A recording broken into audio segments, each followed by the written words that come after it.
Disminuye de 5 a 4 meses el tiempo de diferencia para la aplicación de las dosis de refuerzo de la vacuna contra el COVID-19.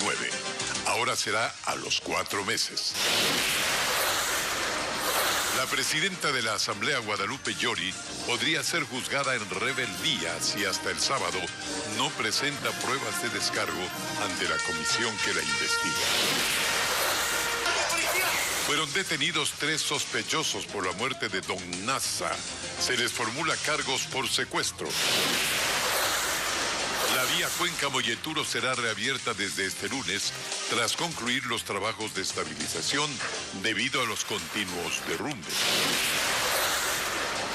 Centenas de bicicletas del sistema municipal de Quito permanecen sin uso mientras las autoridades estudian un plan para reactivar el proyecto de movilización.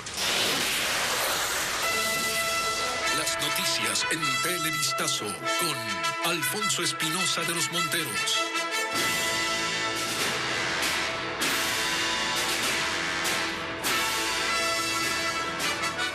Muy buenas noches, amigos televidentes. Les informamos que se acortan los tiempos para la colocación de terceras y cuartas dosis de la vacuna anti-COVID-19. Su aplicación será a partir de los 4 meses desde la última inmunización. Fabiola Santana nos dice quiénes pueden acceder a las dosis de refuerzo y detalla las cifras de contagios tras 2 semanas de eliminación del uso obligatorio de la mascarilla. Escuchemos. La inmunización ha desempeñado un papel importante en el control de la pandemia del COVID-19. Diariamente se vacunan entre 30.000 y 50.000 personas en los 1.000 centros habilitados a escala nacional. Esta cifra podría aumentar, pues a partir de ahora la primera y segunda dosis de refuerzo serán aplicadas cuando un ciudadano cumpla el 4º mes desde su última vacuna y ya no a partir del 5º. Tenemos todos los insumos y las vacunas para que puedan acudir a los centros de salud y mantener a nuestro país activado económicamente. A las terceras dosis pueden acceder los mayores a 12 años y a las cuartas quienes tengan más de 50 años, mayores de 12 años con inmunodepresión y enfermedades crónicas, grupos prioritarios y de respuesta a la pandemia, personal de educación y salud, migrantes y trabajadoras sexuales. El carnet de vacunación seguirá siendo requisito para el ingreso a sitios de afluencia masiva, según resolvió el COE Nacional este jueves. En esa reunión también evaluó las cifras a 2 semanas de la eliminación del uso obligatorio de la mascarilla. Los casos siguen a la baja y se han mantenido ya estables aproximadamente por 7 semanas, lo que quiere decir que el Ecuador se encuentra con indicadores epidemiológicos endémicos. Durante la primera semana de vigencia del retiro de la mascarilla hubo 1.009 contagios. En la última semana se registraron 925, es decir, 84 menos. Por lo tanto, la resolución del día de hoy es ratificar la resolución del 28 de abril, que significa de eliminar la obligatoriedad de las mascarillas. El día de hoy solicitamos a ese menos del 2% de COEs cantonales a nivel nacional que por favor se acojan a la resolución del COE nacional. El número de pacientes en centros médicos estatales y privados también disminuyó. En Ecuador hay 55 hospitalizados y 23 en cuidados intensivos por COVID. También se mantiene una positividad viral del 5% y una contención del virus. Les informamos ahora que la comisión que evalúa la gestión de la presidenta de la Asamblea, Guadalupe Llori, acusada de incumplimiento de funciones, sesionará este domingo para calificar las pruebas de la denuncia. Llori hasta el momento no ha presentado sus pruebas de descargo ante la comisión pluripartidista. Paul Romero con más del tema.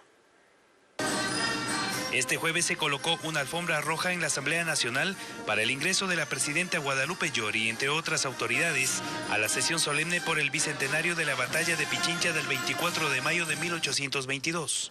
12 días antes de la fecha de aniversario, Llori convocó al evento al que asistió la nueva cúpula de las Fuerzas Armadas. Esto ocurre mientras la comisión pluripartidista que investiga la denuncia en su contra por incumplimiento de funciones se reunirá este domingo para calificar las pruebas. De manera que este proceso avanza, tienen plazo hasta el día sábado a las hasta las 23:59 de presentar estos documentos o todo lo que consideren pruebas. Hasta el momento Yori no ha presentado pruebas de descargo y de no hacerlo hasta el sábado podría ser juzgada en rebeldía. Esperamos que presenten las pruebas para que el debido proceso continúe. Pero este no es el único proceso que enfrenta Yori.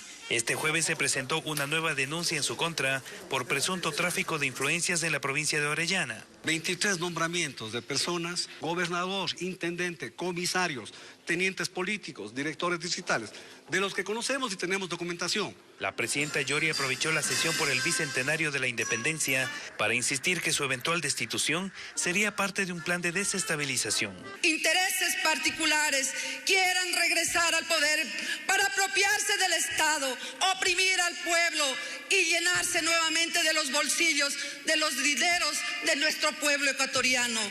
Es importante mantenernos juntos. La pugna y tensión política no terminan en la Asamblea, que sigue en lo mismo por más de 3 meses.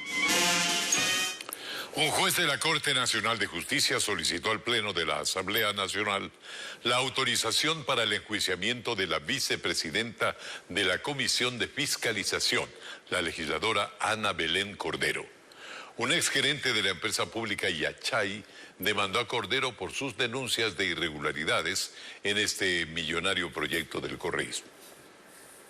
Mediante providencia, el juez nacional Felipe Córdoba pidió a la Asamblea que levante la inmunidad parlamentaria de Ana Belén Cordero, legisladora del oficialismo, para continuar con la demanda penal en su contra. La querella fue presentada por Héctor Rodríguez, exgerente de la empresa pública Yachay, tras la fiscalización hecha por Cordero a este millonario proyecto impulsado por el correísmo, en el que denunció irregularidades y presuntos actos de corrupción.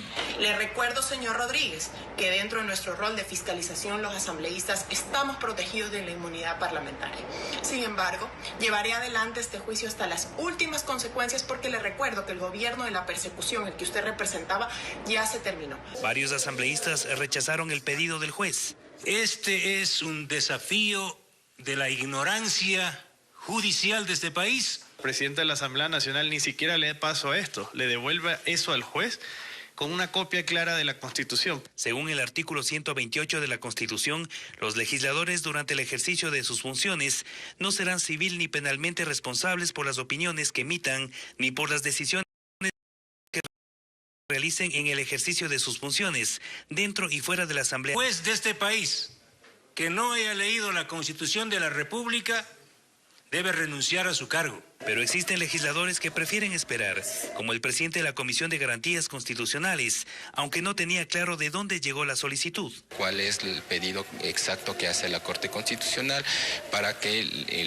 desde la Asamblea Nacional pueda cumplirse el debido proceso? A partir de ahora, la Asamblea tiene 30 días de plazo para pronunciarse, caso contrario se entenderá como levantada la inmunidad. Los maestros del país ponen en manos de la Corte Constitucional la vigencia de la equiparación salarial y otros beneficios vetados por el presidente Guillermo Lasso en la reforma a la Ley de Educación Intercultural. El gobierno insiste en que no hay los fondos para cubrir el alza de sueldo. Jacqueline Roda siguió la audiencia. La Unión Nacional de Educadores se movilizó hacia la Corte Constitucional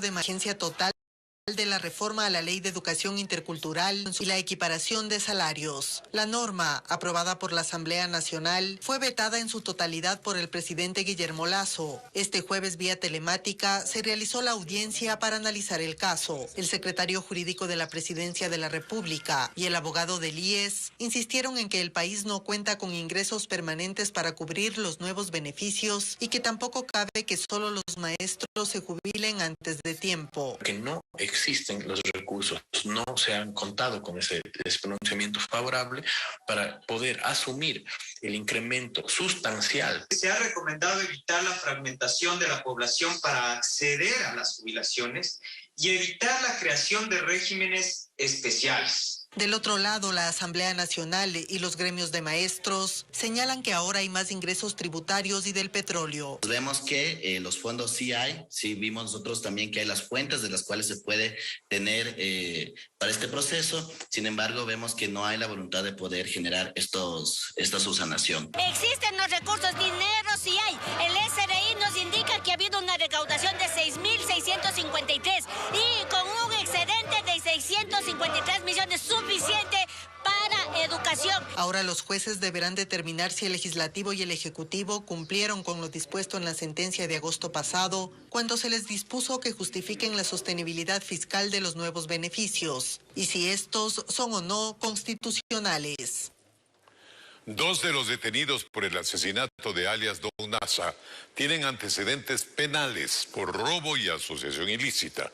La policía afirma que quien habría planificado y ejecutado el secuestro y muerte del sujeto pertenecería a la organización delictiva de los Lobos.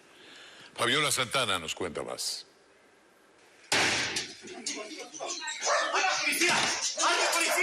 Las capturas se ejecutaron a casi un mes del asesinato de alias Don Nasa. Los sospechosos fueron detenidos entre el miércoles y jueves en Machachi, Cantón Mejía, y en Solanda y el Condado en Quito. 2 de ellos habrían estado en un vehículo que vigilaba el hotel en el que se hospedaba Miguel Ángel Nazareno en La Tacunga 2 días antes de aparecer muerto en Amaguaña. Ya con estos antecedentes se procede a obtener las diferentes órdenes de detención y de allanamiento. 2 fueron detenidos el día de ayer en circunstancias en que se movilizaban de Santo Domingo a la ciudad capital. Los sospechosos son Jefferson M., quien no registra antecedentes, Eduardo B., apresado 7 veces por robo y ocultamiento de objetos robados, y Jonathan P., con varias aprehensiones por asociación ilícita. Uno de ellos sería el mentalizador y ejecutor del secuestro y asesinato, quien pertenecería a una peligrosa banda delictiva. Perteneciente a la banda de los Lobos, quien específicamente planificó y ejecutó con varias personas que están hoy detenidas el tema de la ejecución de este secuestro y posterior traslado hasta el sitio del suceso en donde se estableció el tema del levantamiento del cadáver. Con lo que la policía por ahora atribuye la muerte del representante de la captadora ilegal de dinero Big Money a la delincuencia común. Actualmente la policía, luego de este caso, quiere descartar que en esta acción delictiva estén involucrados hasta el momento policías o miembros de Fuerzas Armadas. Los procesados son sometidos a audiencia de formulación de cargos por secuestro con resultado de muerte. La policía no descarta nuevas detenciones. 3 personas fueron detenidas tras un intenso operativo esta madrugada en el noroeste de Guayaquil. Durante el allanamiento encontraron dinamita, armas y municiones. La policía los relaciona con recientes atentados cometidos con explosivos en el puerto principal. William Young con la crónica. En esta operación intervinieron agentes de varias unidades especiales de la policía y de la fiscalía. Allanaron una casa en el sector de Flor de Bastión, en el noroeste de Guayaquil, porque tenían pistas de que allí estarían supuestos integrantes de una organización delictiva relacionada a varios atentados con explosivos, registrados en el puerto principal este año, aunque no precisaron en cuáles. Al momento tenemos 3 aprehendidos. Mayores de edad, 2 de nacionalidad ecuatoriana, un colombiano. Se está verificando antecedentes. No se aclaró si están vinculados a explosiones en el sur, en el sector del Guasmo, el carrobomba frente a la cárcel regional o algún otro de los atentados en la guerra entre bandas narcocriminales. 2 tacos de dinamita utilizados últimamente, como son estos explosivos en diferentes atentados. Un arma de fuego con diferentes cartuchos. Sí, obviamente son utilizados para diferentes atentados que últimamente estamos viendo aquí en la ciudad de Guayaquil. Tras la detención de estas 3 personas, la policía no ha dado muchos detalles sobre la investigación. Lo que sí adelantaron es que indagan los posibles vínculos de estos aprehendidos con organizaciones criminales muy peligrosas. Estamos siguiendo una línea de investigación específica sobre las personas que están ejerciendo este tipo de actos terroristas con explosivos. Otro de los datos que investiga la policía es si los 3 detenidos son de una misma banda delictiva o si fueron contratados para armar los explosivos y hacerlos detonar. La Fiscalía abrirá una investigación por los incidentes que ocurrieron anoche durante el partido entre Barcelona y Emelec en Guayaquil. Teo Pozo nos indica que incluso hubo heridos por los enfrentamientos entre hinchas. La fiesta del fútbol se vio empañada por los hechos violentos que ocurrieron en el juego entre Barcelona y Emelec. Un aficionado encendió una bengala en una de las suites. Después, otros hinchas se atacaron entre sí. También se registró una gresca entre los integrantes de las Barras Bravas. Personeros de la Policía Nacional se pronunciaron. Inexplicablemente salen los hinchas y comienzan a atacar a nuestro personal montado. Tiene que salir nuestra unidad de mantenimiento del orden en auxilio de nuestro personal de caballería, ya que existía una turba delincuencial que comenzó a agredir a nuestros policías. Mientras que en su cuenta de Twitter, la Fiscalía General del Estado asevera que abrió una investigación de oficio por los sucesos ocurridos en el Estadio Monumental en el Clásico del Astillero. Según la Fiscalía, los hechos dejaron varias personas heridas, entre ellas mujeres y niños. Barcelona, en un comunicado oficial, repudió lo ocurrido y mencionó que aceptará las sanciones deportivas que podrían llegar, pero también insta a luchar contra los violentos. Y el mismo grupo que generó ayer el incidente, que es el del extremo inferior izquierdo, ha venido ya generando varios incidentes durante los encuentros futbolísticos en este año. Se ha documentado, se ha dejado expresado en partes policiales.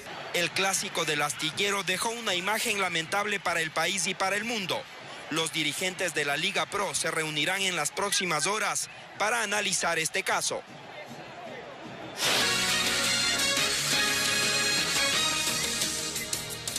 Continuamos. La vía Cuenca-Molleturo estará abierta al tránsito vehicular durante 12 horas al día, desde el próximo lunes. Es posible gracias a que terminó la primera fase de los trabajos para estabilizar un talud que constantemente generaba deslaves y bloqueaba la carretera. Así vuelve la conexión directa entre las provincias de Azuay y Guayas. La primera etapa de los trabajos de estabilización que se realizan en la carretera Cuenca-Molleturo están terminados y por ello se anunció la recuperación de la movilidad en horarios más extendidos desde el próximo lunes. Habilitaremos la vía a las 6 de la mañana hasta las 6 de la tarde de manera prolongada. Eso sí, con el debido control de CTE, monitoreo constante de los técnicos del Ministerio de Transporte y Obras Públicas y la empresa contratista. El gobernador de la provincia indicaba que durante esta primera etapa se tuvo la precaución de permitir aperturas parciales y controladas a fin de que los habitantes de 72 comunidades del sector de Molleturo pudieran movilizarse para desarrollar sus labores diarias. En ningún caso nunca hubo un cierre prolongado permanente de la vía, se ha buscado siempre habilitar horarios de manera que se pueda poder garantizar la conectividad entre ambas provincias. Sin embargo, esta apertura de la carretera por 12 horas al día no implica que los trabajos estén terminados. Apenas es el reconocimiento de que se cumplió con el tiempo ofrecido para atender lo urgente. El 30%, 27 a 30%. Sí, la primera etapa de estabilización está cumplida. Con esta apertura se dinamizará el comercio y la conexión directa con la provincia del Guayas, pero las labores de estabilización y construcción continuarán por 8 meses más en esta obra que conlleva una inversión de $7.300.000. 47 días después del sismo que sacudió a Esmeraldas, la mañana de este jueves cientos de afectados protestaron por las calles exigiendo atención. Ellos esperan que las viviendas sean evaluadas y proporcionen facilidades para recuperar ese bien. Nuestro corresponsal Eduardo Vite con el informe. En Esmeraldas la mañana de este jueves, con gritos y pancartas se quejaban. Ellos son varios de los perjudicados por el sismo que sacudió a esta localidad el pasado mes de marzo. Reclaman porque no hay una respuesta clara sobre la reparación y reconstrucción de aproximadamente 8.000 viviendas afectadas por el movimiento telúrico, según cifras proporcionadas por la gobernadora. Ustedes han levantado esto. Su incompetencia, su negligencia y la falta de liderazgo y la falta de responsabilidad, la falta de atención y la falta de autoridad. El día lunes, una mesa con todas las autoridades, inclusive con el ministro de Vivienda. Que la ayuda a los damnificados es un proceso que ya está en marcha y que demanda tiempo, dijo la funcionaria. Ya estando las viviendas en un semáforo verde, amarillo y rojo, entonces con las viviendas que están en amarillo y rojo se les está haciendo la revaloración. ¿Para qué? En el caso de las amarillas que van a ser reparadas o reconstruidas, verificar a cuánto ascienden los costos. Rosa Caicedo se unió a esta manifestación. Ella fue golpeada por el terremoto del 2016 y también por el sismo de este año. No les importó nada, todo lo que reunieron, las donaciones que hubieron para la provincia de Esmeralda, y se fueron quizás a dónde, y nunca se acordaron de los damnificados. De acuerdo con la gobernadora, el temblor afectó a 30 sectores de la capital de la provincia verde. El Ministerio de Economía y Finanzas indica que está reorganizando las cuentas fiscales. Lo hace ahora que hay un mayor ingreso por el precio del petróleo, el alto precio del barril de petróleo, y por los impuestos creados en la última reforma tributaria. Juan Carlos Asprúa nos informa que la actual administración venía arrastrando obligaciones que no fueron canceladas en gobiernos anteriores. Que si bien el precio alto del barril de petróleo y más ingresos por impuestos son un aliciente para la caja fiscal, las obligaciones con instituciones públicas y privadas que mantiene el Estado desde hace varios años tienen que seguirse pagando, dice el ministro de Economía y Finanzas, quien reveló que el gobierno ha transferido en 2021 $930 millones por compromisos adquiridos con el IES, proveedores del Estado y gobiernos autónomos. Esta recuperación de ingresos ha ayudado a tener una caja fiscal que se ha ido fortaleciendo y que está menos apretada. Hace un año estábamos con una caja fiscal muy apretada, teníamos dificultades cada fin de mes para pagar sueldos adecuadamente. Sin embargo, los atrasos parecen interminables. La actual administración reconoce que comenzó el 2022 con obligaciones por unos $1.000 millones al Seguro Social, de las cuales ya ha pagado 700 millones. Además, 224 millones por devolución de IVA a los 221 municipios del país ya fueron cancelados. De hecho, los gobiernos autónomos están recibiendo al día todo lo que corresponde al modelo de equidad territorial. Existen conversaciones también para el reconocimiento de otras deudas que han existido y que son históricas, como el porcentaje de la ley amazónicas para los gobiernos autónomos municipales del Oriente. De igual forma, el Ministerio de Economía ha transferido recursos a los proveedores del Estado, pero reconocen que todavía faltan 225 millones de cuentas por pagar. Los pagos los tenemos prácticamente al día, que tenemos pagos que, por ejemplo, están por retrasos en realidad solamente administrativos, con un retraso de entre 30 a 45 días máximo, pero los demás pagos que están pendientes se los liquida en máximo una semana. El ministro de la cartera de Finanzas señaló que a la par de estos pagos, el gobierno también destina recursos para los ministerios de Salud y de Educación, el Registro Civil, entre otras instituciones de servicio público, pero parece que todavía no son los montos suficientes. El presidente Guillermo Lasso inauguró en Jerusalén una oficina de innovación con la que se busca implementar conocimientos y tecnología de vanguardia para los sectores productivos nacionales. Allí reiteró que su gobierno busca un acuerdo comercial con el Estado de Israel. El presidente Guillermo Lasso continúa con su visita oficial en Israel. Este jueves inauguró la oficina de innovación en Jerusalén, con lo que se marca el inicio de una hoja de ruta en el fortalecimiento de las relaciones comerciales.